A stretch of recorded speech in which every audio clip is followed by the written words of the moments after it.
আমি কিন্তু একটা ভিডিওতে অলরেডি বলে দিয়েছি, এই ভারতে এই যে বিজেপি, এটা কিন্তু ভয়ঙ্কর আদর্শবাদী একটা দল। অনেকটা ওই যে মুসলমানদের জামায়াত ইসলাম, অথবা মনে করেন যে আরো অন্যান্য যেমন তালেবান, এই ধরনের আছে না, তো এই হিন্দুরাও কিন্তু এই বিজেপি দলটা আদর্শবাদী দল এবং প্রচন্ড রকম ঐক্যবদ্ধ। এটা বাইরে থেকে আপনি বুঝবেন না, কিন্তু যখন প্রয়োজন পড়বে তখন কিন্তু এদের চেহারা দেখা যাবে। তো বর্তমানে যে ভারতে এই যে ককরোচ মানে তেলাপোকা বা আরশোলা পার্টি, তারা যে একটা আন্দোলন করছিল, তো ওই সুযোগে এই পশ্চিমবঙ্গে যে সমস্ত সমাজ বিরোধী লোকজন আছে, তারা ওই যে বামপন্থী দল এবং তৃণমূল দলের ছত্রছায়া এসে তারাও ছাত্র সেজে নানা রকম অকারেন্স ঘটিয়েছে, সন্ত্রাসী বদমাইশে আক্রমণ করেছে, সাংবাদিকদের ওপরে ঝাঁপিয়ে পড়েছে, এমনকি পুলিশের উপরে নাকি পাটকেল মেরেছে।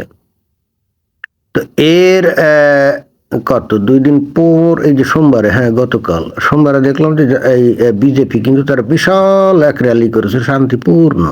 কেন করছে? বস্তুত তারা ওই তেলাপোকা দল, আসলে তাদের ইয়ে তো খুবই কম, এবং একই সঙ্গে তৃণমূল বা বামপন্থী যে সমস্ত লোকজন গুন্ডা বদমাশ যারা ফাঁক পেয়ে রাস্তায় এসে তাণ্ডব চালানো শুরু করছিল, তাদেরকে সতর্ক করে দেওয়া যে দেখো আমরা কিন্তু ভীষণ ইউনাইটেড, বেশি বেড়ো না, তাহলে কিন্তু পরিস্থিতি খারাপ হয়ে যাবে। এবং দেখেন, আমি এই ধরনের বক্তব্য বিবৃতি দিয়েছিলাম যে প্রয়োজন পড়লে এই বিজেপি এরা কিন্তু মাঠে নেমে ওই যারা নাকি আন্দোলনের নামে দেশদ্রোহী কর্মকাণ্ড করে যাচ্ছে, দেশ ধ্বংসের কাজ করে যাচ্ছে, তাদের কিন্তু ছাড়বে তো নাই, একবার পিঠের ছাল তুলে দেবে। এটা কিন্তু বলছিলাম। তো দেখেন, বলতে না বলতে একজন মহিলা, দেখেন এই যে ভারতে পশ্চিমবঙ্গে কি বলে। ওই জঙ্গি জামাত ওরা কি ভাবছে এখনো ওদের আব্বা খালার সরকার আছে? আমরা সেদিনকে ধীর স্থির শান্ত ছিলাম এই জন্য, কারণ এখন আমরা অপোজিশন না। ইনি এই যে ভদ্র মহিলা, অবশ্যই উনি বিজেপির একজন নেতা কর্মী। এখন কি পজিশনে আছে কে জানে, নেতা নেত্রী পর্যায়ে থাকবে, তাই না? তো খুবই স্পষ্টভাবে দেখছেন যে ভারতের মেয়েরা আর বাংলাদেশের মেয়েদের মধ্যে তফাৎ আছে। বাংলাদেশের মেয়েরা তো যে ঘরের মধ্যে থাকে, পর্দানসীন থাকে, তাই না? তারা তো কথা বলার সাহস পায় না। যদিও অল্প 2-1জন মেয়েকে সাম্প্রতিককালে দেখা যায় তারা কথাটা বলে, কিন্তু ভারতে অধিকাংশ মেয়েই কিন্তু কথা বলে, তারা কিন্তু ভয়টা পায় না, কারণ তারা অনেক স্বাধীনতা ভোগ করে গণতান্ত্রিক পরিবেশে। তো এখন এই বিজেপি এর কর্মী বা নেতা, যাই হোক, এই মহিলা কি বললেন যে ওই শুক্রবারে, অর্থাৎ এই গত শুক্রবারে যে কলকাতায় ধর্মতলায় ওখানে বিশাল একটা ঝামেলা করছিল না, ওই তেলাপোকা দলের পক্ষ হয়ে ওই সিপিএম এর নাম দিয়ে কিছু জঙ্গি মঙ্গি আছে না। এবং ইন্টারেস্টিংলি এই জঙ্গি শব্দটার সাথে কোন সম্প্রদায়ের নাম ঢুকে যায় সেগুলো, ওই যে 11-12 জন, যে 12, 13, 14, 15 জন কয়জন জানি এই গ্রেপ্তার হয়েছে, তো তাদের নাম দেখলেই তো আমরা বুঝি যে তারা আসলে কারা, তাই না? তো এখানে মহিলা কি বললেন? উনি বললেন যে আমরা সেদিন চুপচাপ ছিলাম এবং আমাদেরকে চুপচাপ থাকার জন্য নির্দেশও দেওয়া হয়েছিল কেন্দ্র থেকে, কারণ আমরা এখন ক্ষমতায় থাকলে আসলে তো প্রতিবাদ আন্দোলন এগুলো কোনো কিছু করা যায় না। মানে যৌক্তিকতাটা কি? তুমি তো ক্ষমতায়, তুমি আবার কিসের আন্দোলন করবে, তাই না? আন্দোলন সংগ্রাম কারা করে? যারা বিরোধী দলে থাকে, এবং এটাকে দমন করাও এটা অগণতান্ত্রিক। কিন্তু কথা হচ্ছে, সেই প্রতিবাদ বিক্ষোভ তুমি করবা, সেটা তো শান্তিপূর্ণভাবে করবা। তুমি প্রতিবাদ বিক্ষোভ করতে রাস্তায় নেমে তুমি সাংবাদিকদের উপরে ঝাঁপিয়ে পড়বা, পুলিশের উপরে পাটকেল মারবা, অথবা আশেপাশে যানবাহন আছে ভেঙ্গে চুরে খান খান করে দিবা বা আগুন জ্বালাবা, এটা তো হবে না। তো এই ভদ্রমহিলা বললেন যে সেদিন আমরা চুপ করেছিলাম, বস্তুত আমরা যেহেতু সরকারি দলে আছি, আর হাইকমান্ড থেকে আমাদেরকে বলা হয়েছিল যে ওকে তোমরা চুপচাপ থাকো, দেখো ওরা কি করে। তো তারপরে এই পরিস্থিতি অন্যরকম হলে কি করবেন সেটা কিন্তু ভদ্রমহিলা এখানে বলে দিলেন, সেটাও আমরা একটু শুনি। প্রশ্ন যখন দেশ পিটায়, খুঁজে খুঁজে মারবো। এই যে একেবারে পরিষ্কার বলে দিলেন যে দেশ নিয়ে যখন কোনো বিষয় চলে আসবে, তখন কিন্তু আমরা এরকম ভাবে ধৈর্য দেখাবো না। তখন কিন্তু আমরা খুঁজে খুঁজে এই সমস্ত দেশদ্রোহী দুষ্কৃতকারী যারা আছে তাদেরকে একেবারে বাড়ি বাড়ি গিয়ে খুঁজে খুঁজে মারবো। তো এই মহিলাদের এই যে গণতান্ত্রিক অধিকার, বা তারা বাইরে এসে কথা বলতে পারে, হ্যাঁ, and this is the difference between the women India and women of Bangladesh. বাংলাদেশের নারীরা কিন্তু এই ধরনের কথা বলবে না, বা খুবই কম বলে, তাই না? তো দেখি তারপরে উনি কি বলেন। বক্তব্য হচ্ছে এই যে ভারত বিদ্বেষী যে একটা অপশক্তি আমরা এতদিন দেখেছি শাহিনবাগ, দ্বিতীয় শাহিনবাগ করার যে অপচেষ্টা শুক্রবার হয়েছিল, কি ভেবেছিল যে শুক্রবার সুড়সুড়ি দিয়ে, এবার সোমবার রাজপথ তাণ্ডব দেখছে। তো আমরা সেদিনকে ধীর স্থির শান্ত ছিলাম এই জন্য কারণ এখন আমরা অপোজিশন না।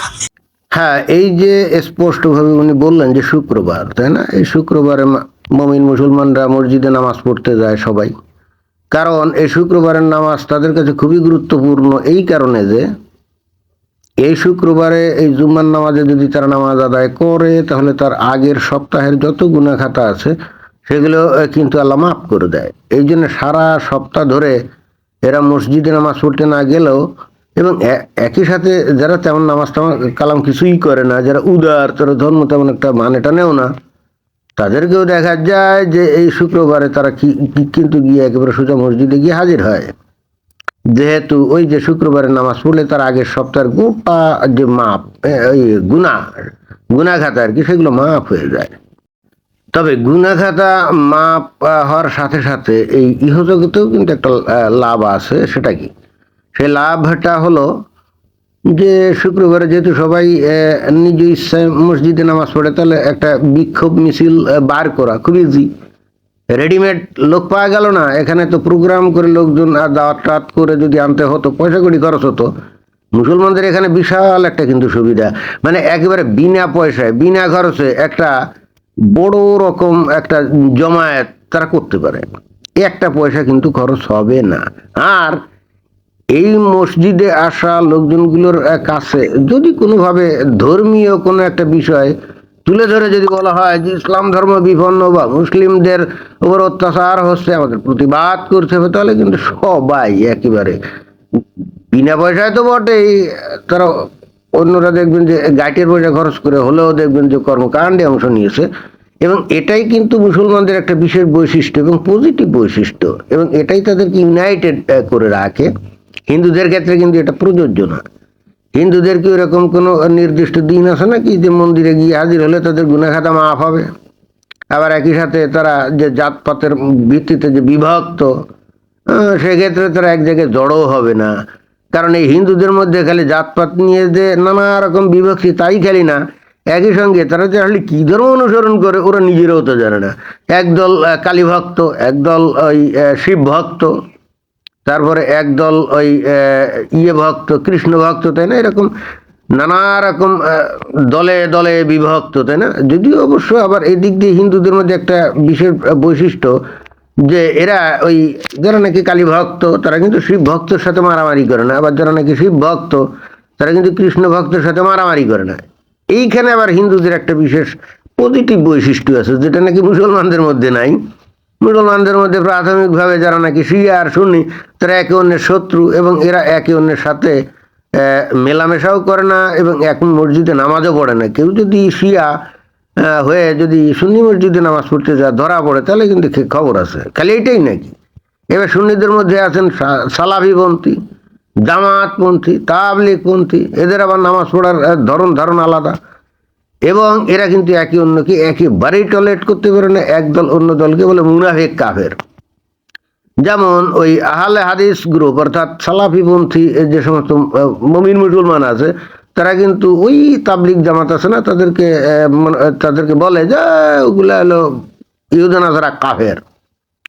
হ্যাঁ, এবং এটা বলেই যে চুপ থাকে তা কিন্তু না, মানে এখানে খালি মতের পার্থক্য এবং এরপরে তাদের মধ্যে আর কোনো কিছুই হলো না বা হয় না, না, এরপর এরা দরকারে ওরা প্রত্যেকটা গ্রুপ যে তার যে নীতি আদর্শ আছে ওটাই যে একমাত্র চূড়ান্ত আদর্শ এটা প্রমাণ এবং প্রতিষ্ঠার জন্য তারা কিন্তু অন্য গ্রুপের সাথে মারামারিতে লিপ্ত হয় এবং তাতে করে মানুষ মারাও যায়। তো এইখানে আবার এই মুসলমানরা একটু ডিসঅ্যাডভান্টেজ পজিশনে আছে। ওই মসজিদে সবাই একসাথে নামাজ পড়ে দেখে ওদের মধ্যে যে বিশাল ভ্রাতৃত্ব এবং কোনো তারতম্য নাই, বিষয়টা মোটেও তা না। হিন্দুরা নানা রকম দেব দেবীর পূজা করেও কিন্তু তারা একে অন্যের সাথে এই ভিন্ন পথ ভিন্ন মতের কারণে কিন্তু মারামারিতে লিপ্ত হয় না। বাট মুসলমানরা একসাথে মসজিদে নামাজ পড়লেও তাদের মধ্যে যে ভিন্নতা আছে ওইটার জন্য তারা খোদ মসজিদের মধ্যেই কিন্তু মারামারিতে লিপ্ত হয় এবং খুনাখুনিও হয়ে যায়। যাই হোক, আমার যে বক্তব্য ছিল সেটা হলো যে এখন তো বিজেপি ক্ষমতায়, তাই না? কেন্দ্রেও ক্ষমতায়, পশ্চিমবঙ্গেও ক্ষমতায়। তো এই অবস্থায় যে কোনো একটা ইস্যু বা অজুহাতে এই বামপন্থী, তারপরে তৃণমূলপন্থী, তাই না, তারপরে তাদেরকে ভর করে যে সমস্ত মমিন মুসলমানরা ওখানে গুন্ডামি মাস্তানি করে, এবং বস্তুত যাদেরকে এতদিন এই যে সিপিএম অথবা এই তৃণমূল কংগ্রেস ব্যবহারও করছে, করে করে এক একজনের বিশাল বিশাল সন্ত্রাসী গুন্ডা বানিয়েছে, তারা যদি মনে করে যে তাদের ধর্মীয় ইস্যু দিয়ে অথবা রাজনৈতিকভাবে আশ্রয় প্রশ্রয় পেয়ে তারা যা ইচ্ছে খুশি শুরু করে দেবে, বিশৃঙ্খলা শুরু করে দেবে, ধ্বংস শুরু করে দিবে, এবং দেশকে ভেঙে চুরে খান খান করার ষড়যন্ত্রে লিপ্ত হবে, অর্থাৎ দেশদ্রোহিতায় লিপ্ত হবে, তারা যদি মনে করে যে নানা রকম ইস্যুতে মাঠে নেমে তারা যা ইচ্ছে খুশি করবে, তাহলে তারা কিন্তু অত্যন্ত ভুল কাজ করছে। প্রাইমারিলি বিজেপি তারা কিন্তু কিছুই বলে নাই, তবে এরপর কোনো কিছু তারা যদি করতে যায়, অর্থাৎ এই দেশদ্রোহী গোষ্ঠীগুলা রাজনীতির নামে, গণতন্ত্রের নামে, বাক স্বাধীনতার নামে, তাই না, তাহলে তো এরা যা করে এগুলো দেশদ্রোহিতা, এবং সুযোগটা নেয় গণতন্ত্রের, সুযোগটা নেয় বাক স্বাধীনতার, সুযোগটা নেয় কি ফ্রিডম অফ এক্সপ্রেশনের, রাইট? কিন্তু কোনটা ওই দেশদ্রোহিতা আর কোনটা বাক স্বাধীনতা, এইটা বোঝার ক্ষমতা কিন্তু ওই যে বিজেপির আছে।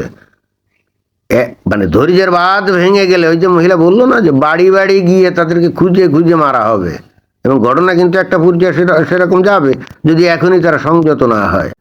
এই বিশেষ করে যারা নাকি মমিন মুসলমান, তারা যদি মনে করে যে না না না কি হবে, এবং তারা ভীষণ ইউনাইটেড, কারণ তারা ইসলামিক আইডিওলজি দিয়ে তারা রাজনীতি করে বা ঐক্যবদ্ধ আছে, তাই না, তাদের বুঝতে হবে যে হিন্দুরাও কিন্তু তাদের ওই হিন্দুত্ববাদী আদর্শের দ্বারা প্রচন্ড রকম ঐক্যবদ্ধ। অতএব ভাবিয়া করিও কাজ, করিয়া ভাবিও না। ধন্যবাদ।